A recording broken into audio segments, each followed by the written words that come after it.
Well, good afternoon, everybody. We appreciate everybody coming out for this press availability prior to a hearing that will be before the subcommittee on space, science, and competitiveness. I'm pleased to be joined with my fellow committee members from the subcommittee and to have the ranking member of the full committee, Senator Nelson, as well.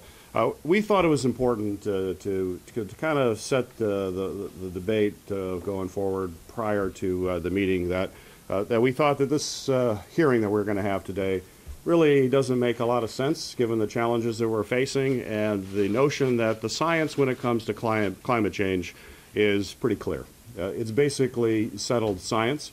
The fact that we're taking committee time to talk about something that is already settled, it does not further what we need to be doing, which is looking at ways in which we deal with the way that the climate is changing. This subcommittee is also about innovation. It's about competitiveness, that we need to continue to be competitive in this country. And by debating what is already, for the most part, would be considered settled science makes no sense.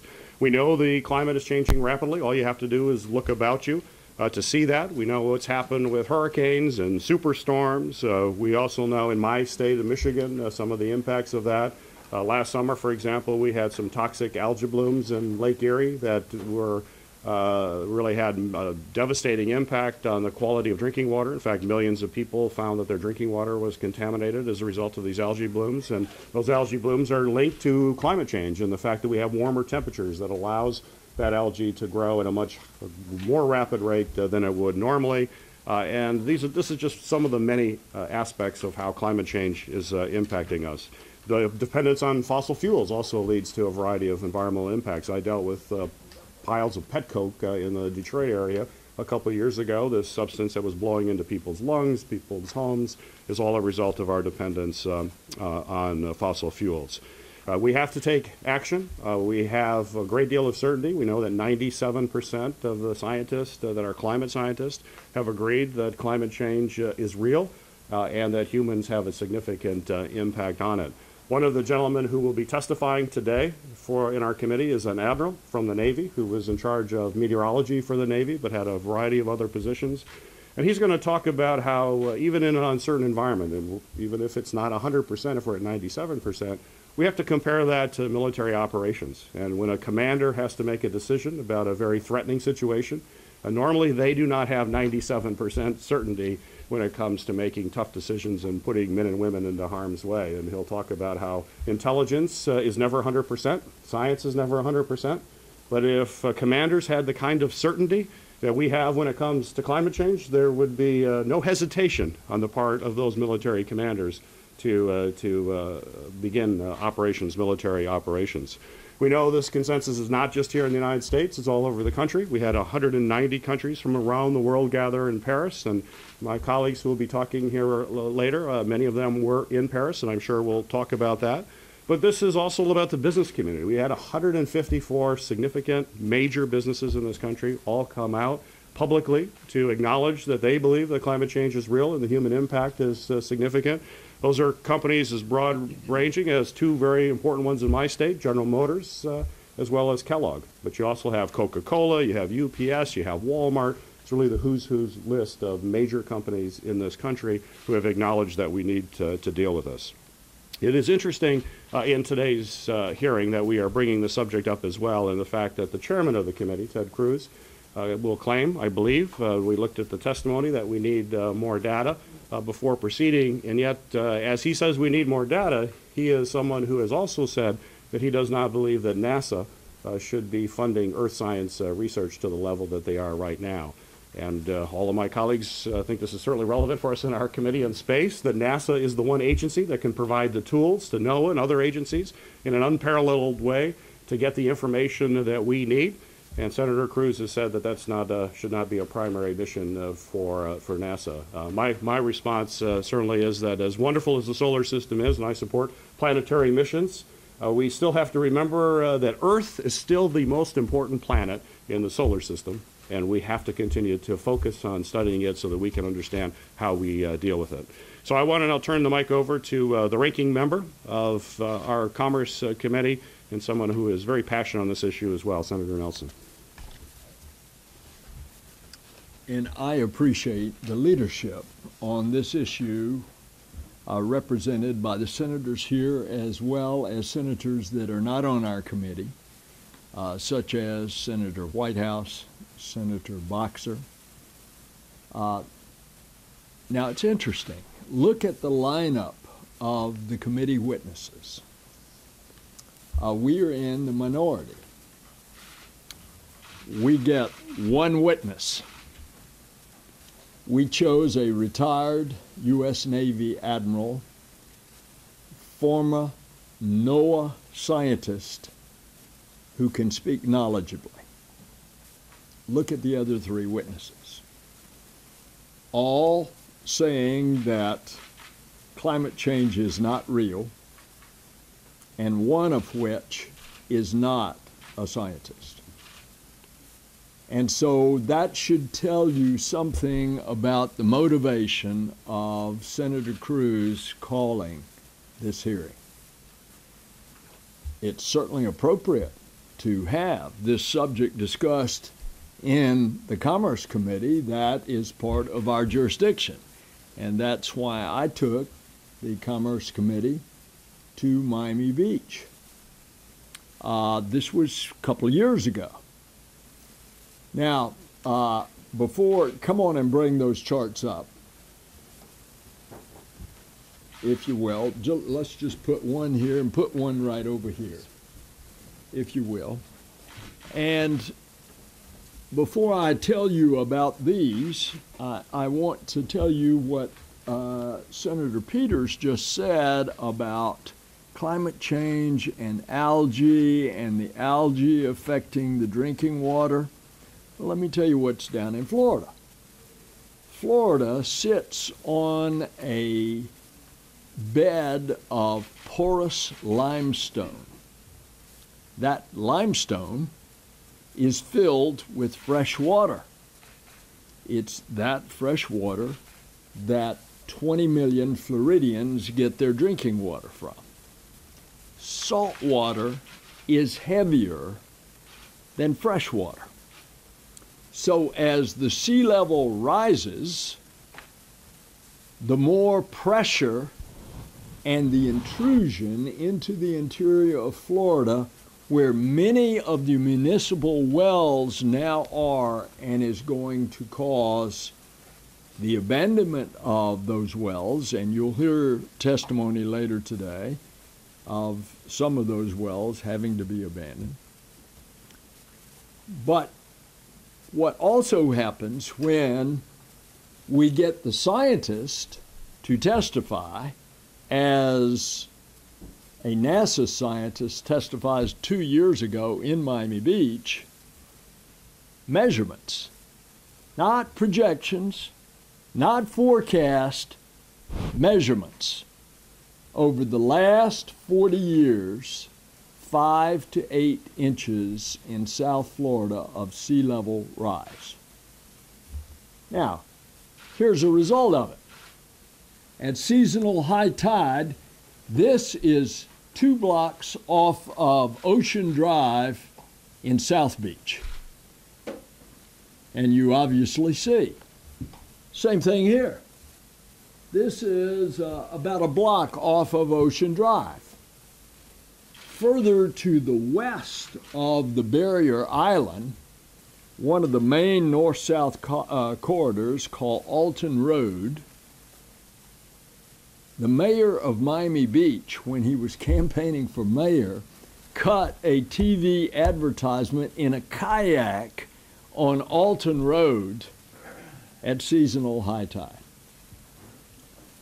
The city of Miami Beach since has done something about it.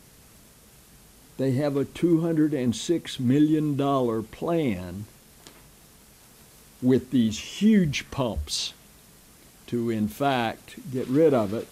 And therefore, a year ago, at seasonal high tide, Alton Road was dry, but other parts of the island, just this past October, you can see the results.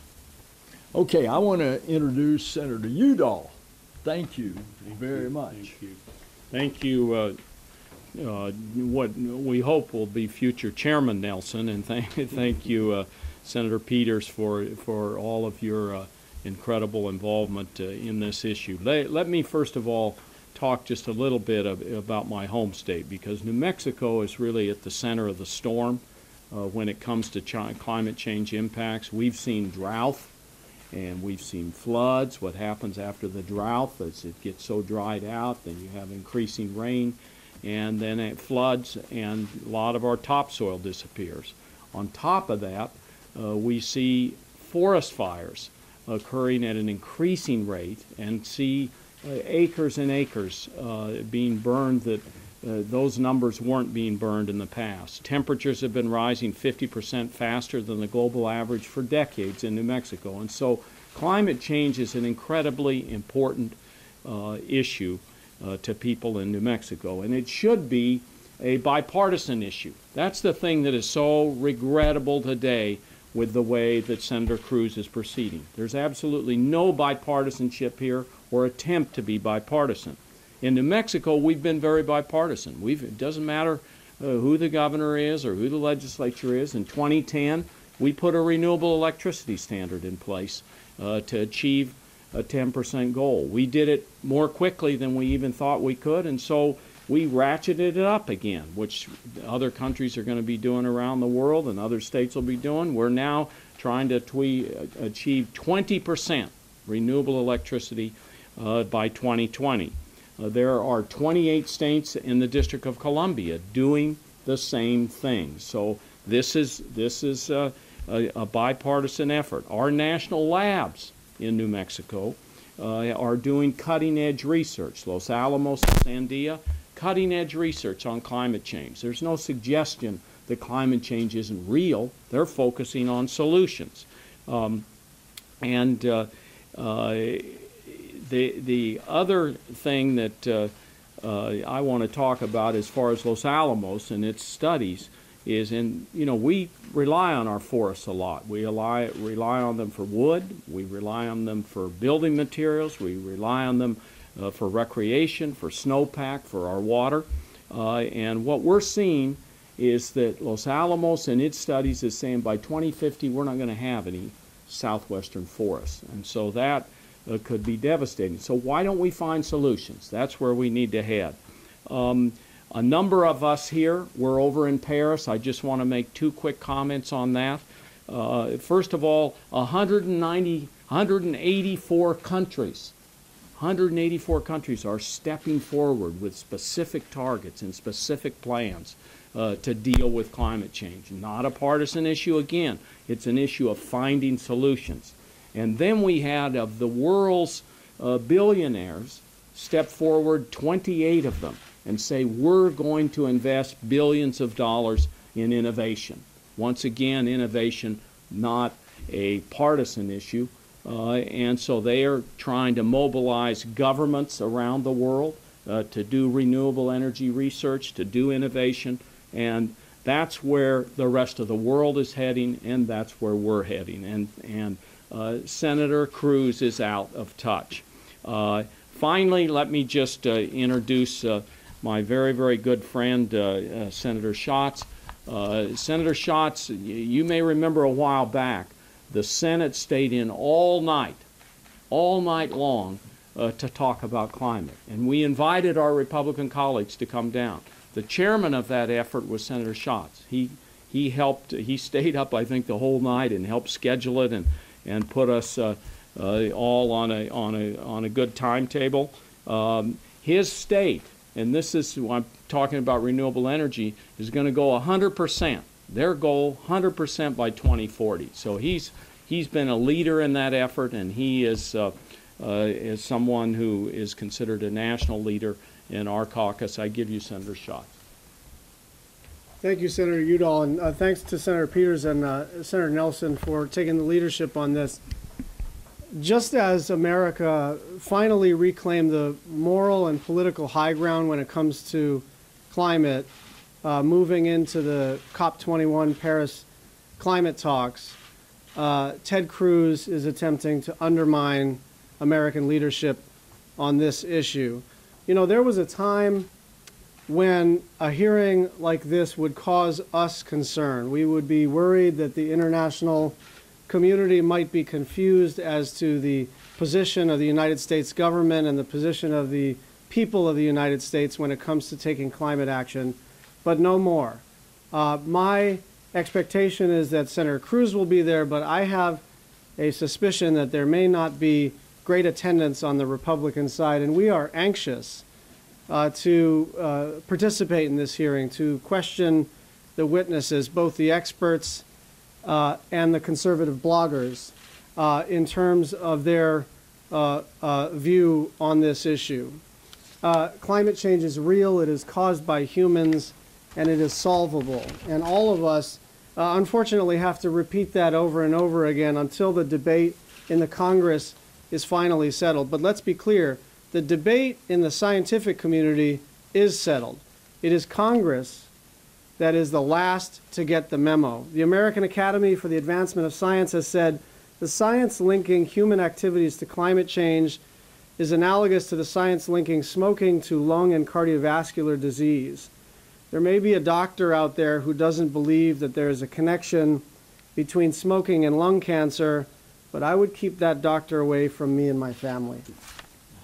It is ironic that we are holding this hearing in the committee with jurisdiction over science, because the committee today is turning its back on real science. The truth is that there is scientific consensus on climate change.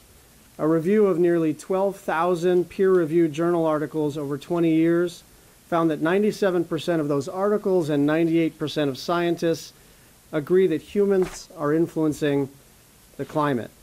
The deniers do not know more than the National Academy of Sciences, NASA, the DoD, the CIA, the American Chemical Society, the American Physical Society, the American Medical Association, the American Geophysical Union, the American Meteorological Society, the American Society of Plant Biologists, the National Academies of Science from 80 countries, the World Health Organization, NATO, and a litany of other organizations. The science is settled, the politics is increasingly settled, and we've seen that during the Paris climate talks. The only remaining place where this isn't a settled question is on the Republican side of the United States Congress. And with that, I'd like to introduce a great leader on climate for many, many years, Senator Markey. Thank you, Senator Schatz. Thank all of these great leaders who are here. I thank Senator Peters and Senator Nelson for helping to organize this. Senator Udall and Senator Schatz and I just returned from Paris, and there is a uniformity of agreements in the world community that climate change is real, climate change is intensifying, the intensification is being caused by human activity, and that the world has an imperative to reduce greenhouse gases. The only thing that requires a thorough scientific investigation is why Senator Cruz is having a hearing on climate science. That needs an investigation, because this is no longer a debate across the entire planet. They're all there. The last group of deniers are the Republican Congress. The last subcult of deniers are the Republicans on the Senate Commerce Committee. And moreover, it's not just that there is a consensus globally and that the Republicans are out of step here in Washington. It's that when they have a hearing, they have 4 deniers as witnesses and 1 that we're allowed to have testify who believes in the science. That's how upside down their understanding of the consensus on climate science is in our country right now. And even as they take this science denial position, the American Petroleum Institute and the Koch brothers are trying to lift the ban on the exportation of American oil that the Brookings Institute says could lead to upwards of 3.5 million barrels of oil per day being drilled for by the year 2025, with a carbon footprint of approximately 140 new coal-burning plants being constructed in the United States of America.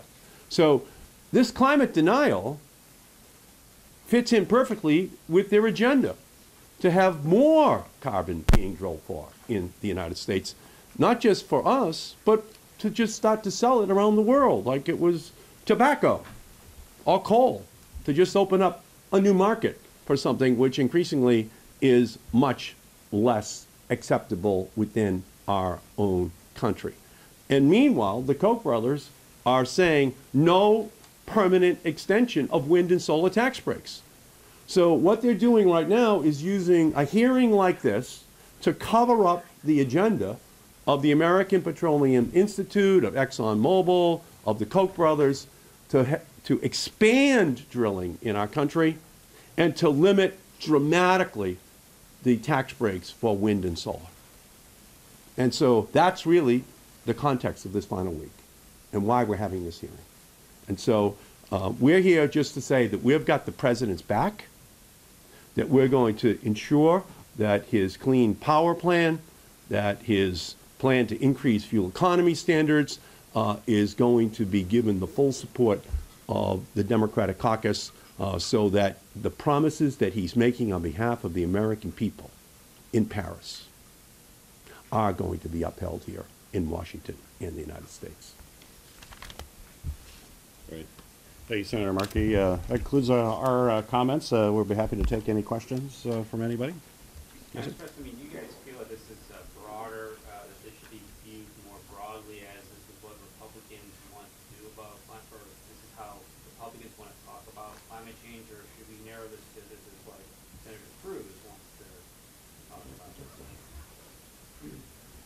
Is it fair, I guess, to lump all Republicans into what he's trying to do? I think there are two, rather than have us speculate, I think you should ask them whether or not they support Ted Cruz's position. There have been a number of floor votes on the question of climate change, so those are all on the record.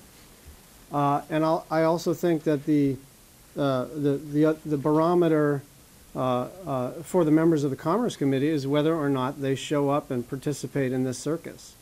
But remembering that it's an election year and remembering that public opinion continues to shift in favor of climate action, you ought to measure Republicans' support for science and for rationality and for doing the responsible thing in terms of their official actions on the Senate floor and in committee, and not in terms of how they modify their rhetoric coming into 2016.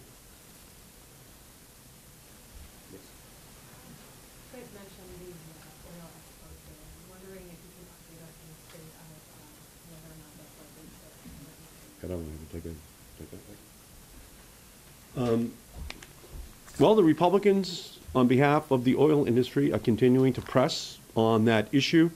It's our belief that if there is a lifting of the ban on the exploitation of oil, which experts say will give them $500 billion of new revenues over the next 20 years, in addition to the $140 billion of tax breaks they get under existing law.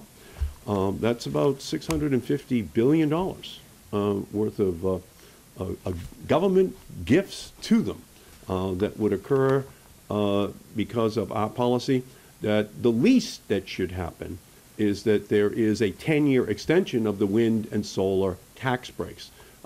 Those industries say that if they could receive that, that we could have 40% wind and solar electrical generation in our country by the year 2030. That's the kind of deal that we should be talking about here. If the lifting of the ban occurs, then we should have something which then happens significantly for the wind and solar industry, because the oil industry keeps their $70 billion of tax breaks per decade. We should receive a similar amount for wind and solar, as the oil industry's stocks will start to go up because of the lifting of the ban. So unless there's that kind of a deal, then it will not be good for the climate. And And I don't know where it is right now, other than to say that it's on the table and that the Republicans and the American Petroleum Institute, the Koch brothers, ExxonMobil, are fighting for it right now as we are here in this room. For those of you that went to Paris, was there any concern among international negotiators about what Republicans are doing on this stuff? Any, implication that the U.S. might not be able to follow through on its commitments? Oh, sorry, Tom. Go ahead, Tom. You do. I think the sense I had, and others here can speak for themselves, but this was a conference which was focused on solutions. And when you probe below, we had bilateral meetings with some island countries, with Indonesia, with India, with Bangladesh. These countries are facing increasing climate crises. The Bangladesh, in kind of a light moment, they talked about they're having a lot of refugees, but at the same time, the floods out of the Himalayas bring the Indian topsoil down. And so you get some kind of interesting dynamic there. But the overall thing that was so powerful was to see 184 countries say, this is a real problem. We believe we have to face it, and we're going to work as a country to come up with targets and move us forward. And so that was the theme that I just felt over and over again as we moved around, as we had press conferences, as we did our bilateral meetings. There was Mayor Bloomberg called a group of cities together from around the world. I think it was several hundred cities. They were all pursuing climate change agendas in terms of trying to get to solutions. And so once again, not the partisan thing that's going on here in Washington, but a very bipartisan effort in the nations and world's cities to move forward on this very important issue. Good. Any other last questions? Well, good. Thank you, everybody. Thank you for being here. Appreciate it.